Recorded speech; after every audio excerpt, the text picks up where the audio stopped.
United Arab Emirates में एक छोटा सा गांव है जिसको नाहवा कहा जाता है। इस गांव की खास बात यह है कि अगर किसी को यहां से दुबई जाकर वापस आना हो तो ये सफर में तो सिर्फ 1 घंटे का है, लेकिन इसके दौरान 4 मर्तबा बॉर्डर क्रॉस करना होता है। जी हाँ, मैप में देखा जाए तो ये है ओमान और ये है यूएई। अगर इसको जूम करके देखा जाए तो यूएई के मशरिक में अरेबियन सी के साहिल के करीब ये छोटा सा एरिया असल में ओमान का हिस्सा है जिसको मधा कहा जाता है। ये पूरी तरह ओमान से कटा हुआ है और उसके चारों तरफ यूएई है। लेकिन इससे भी ज्यादा इंटरेस्टेड बात यह है कि मधा के अंदर भी एक हिस्सा है जो यूएई की टेरिटरी है जहां पर ये छोटा गांव कायम है। यानी अगर किसी को नाहवा से अपनी ही कंट्री यूएई में जाना हो तो पहले वो बॉर्डर क्रॉस करके ओमान में आएगा, उसके बाद ओमान को क्रॉस करके यूएई और उसी तरह से यूएई से ओमान और फिर ओमान से बॉर्डर क्रॉस करके यूएई। इसके अलावा यूनाइटेड अरब एमिरेट्स के शुमाल में देखा जाए तो ये पूरा पेनिनसुला भी ओमान का हिस्सा है जो कि असल में यूएई के ही अंदर है। अब सवाल ये है कि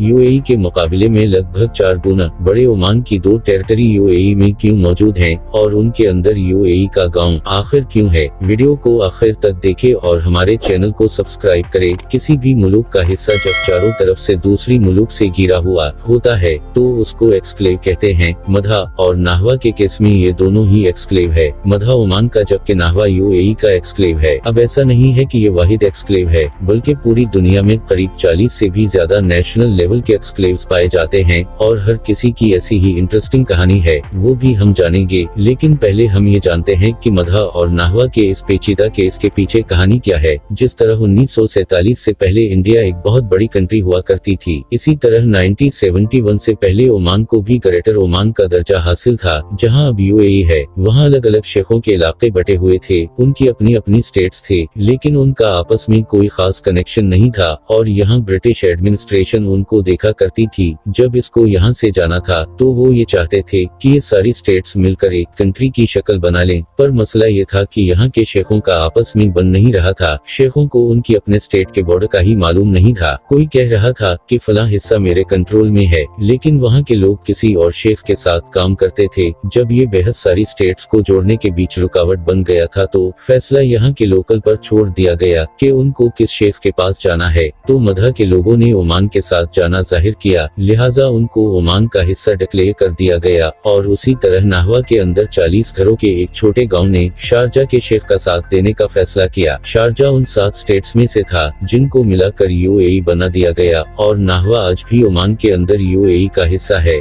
और ये ओमानी टेरिटरी यूएई के अंदर आती है। अब उस दौर में ओमान की पोजीशन बहुत स्ट्रॉन्ग हुआ करती थी। उनकी जियोलॉजिकल लोकेशन ऐसी है कि इसको अरेबियन सी का कोस्ट भी लगता है और पर्शियन गल्फ तक पहुंचने के लिए गल्फ ऑफ ओमान का कोस्ट भी है। इस पूरी कोस्ट लाइन में सिर्फ 75 किलोमीटर का कोस्ट यूएई के पास है। जब यहाँ बंटवारा हो रहा था तो ओमान चाहता था कि ये 75 किलोमीटर भी उनकी हिस्से में आ जाए, लेकिन ऐसा ना हो सका। इसी वजह से यूएई के शुमाल में मुसंडम पेनिनसुला ओमान से अलग हो गया। दुनिया में ऐसे और भी अजीबो गरीब मॉडल मौजूद हैं जिनकी पेचीदगी हर किसी को सवालात के जंगल में फंसा देती है। आइए अब चलते हैं तुर्की की तरफ। वैसे तो ये मुल्क 87,83,000 स्क्वायर किलोमीटर के रकबे पर फैली हुई है, लेकिन इसका एक छोटा सा एक एक्सक्लेव शाम में मौजूद है। ये रेक्टेंगल जो आप देख रहे हैं ये मुश्किल से सिर्फ 3.5 एकड़ पर फैला हुआ है, लेकिन ये ऑफिशियली तुर्की की टेरिटरी है। चारों तरफ शाम से घिरा हुआ ये छोटा हिस्सा तुर्की से 26 किलोमीटर दूर है। पर आखिर इसकी इम्पोर्टेंस क्या है? यहाँ पर चंद दरख्तों के सिवा ऐसा किया है जो तुर्की ने यहाँ पर अपनी आर्मी भी बुलवा कर रखी है। असल में तुर्की की हिस्ट्री में ओटमन एम्पायर की बहुत इम्पोर्टेंस है, जिसे सल्तनत उस्मानिया भी कहा जाता है। इस एम्पायर को बनाया तो उस्मान ने था, लेकिन इसके पीछे काफी सारी मेहनत उस्मान के दादा यानी सुलेमान शाह की भी थी। ऐसा माना जाता है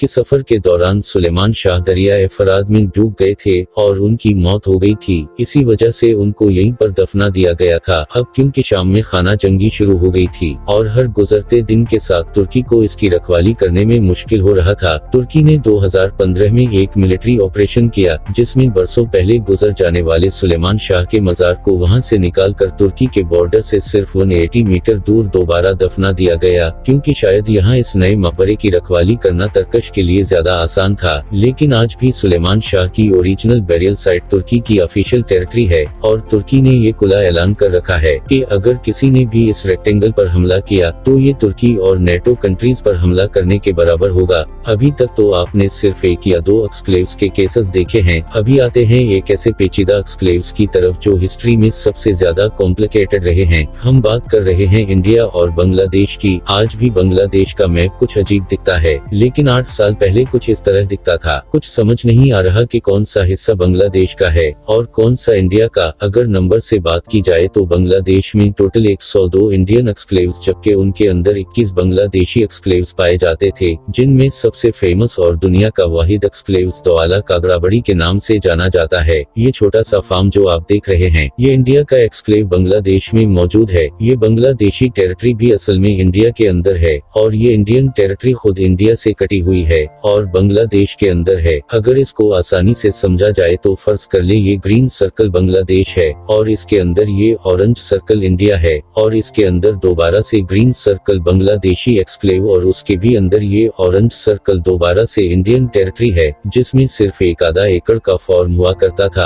अगर अभी भी आपको समझ नहीं आया तो आप अकेले नहीं है। बांग्लादेश और इंडियन सरकार को भी ये मामला इतना पेचीदा लग रहा था कि इन्होंने आपस में एग्रीमेंट करके इस मुश्किल को आसान बनाने के लिए एन्क्लेव्स और एक्सक्लेव्स एक दूसरे से एक्सचेंज कर लिए। 2015 में इंडिया को 51 बांग्लादेशी एन्क्लेव्स मिले, जबकि बांग्लादेश को 111 इंडियन एन्क्लेव्स मिले। लैंड बाउंड्री मिलाकर इंडिया ने 40 स्क्वायर किलोमीटर की जमीन बांग्लादेश को दिए। यहाँ रहने वाले लोगों को चॉइस दे दी कि अगर उनको यही रहना है तो उनकी मर्जी, वरना वो अपने पसंदीदा मुल्क को चूज कर सकते हैं। उन तमाम एन्क्लेव्स और एक्सक्लेव्स को एक्सचेंज करने के बाद भी आज तक एक इंडियन एन्क्लेव दहाग्राम के नाम से मौजूद है। ये हिस्सा असल में है तो बांग्लादेश की टेरिटरी, लेकिन उसके चारों तरफ इंडिया मौजूद है। अगर आप इसके मशरिक में देखेंगे तो हैरानकुन तौर पर ये बांग्लादेश से हार्डली सिर्फ 180 मीटर दूर है। ये बीच का 180 मीटर हिस्सा इंडियन टेरिटरी है। अगर इस रूट से कोई अपने ही मुल्क बांग्लादेश जाए और फिर वापस आए तो 4 मिनट के अंदर अंदर इसको 4 मर्तबा बॉर्डर क्रॉस करना पड़ेगा।